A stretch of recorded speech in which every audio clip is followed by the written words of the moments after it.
Mulai 1 Januari 2025, pengelolaan dan pemeliharaan lampu jalan di Kota Palembang diserahkan ke Dinas Perhubungan dari sebelumnya Dinas Permukiman dan Pertanahan. Anggaran, personil, dan aset sudah diserahkan.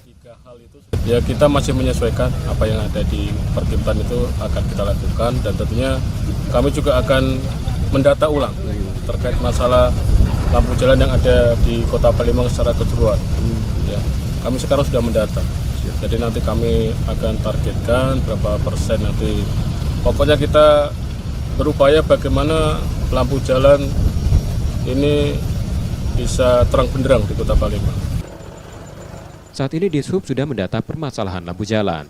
Nantinya ditarget lampu jalan di kota ini akan menyala optimal. Nur Muhammad, Kompas TV, Palembang, Sumatera Selatan.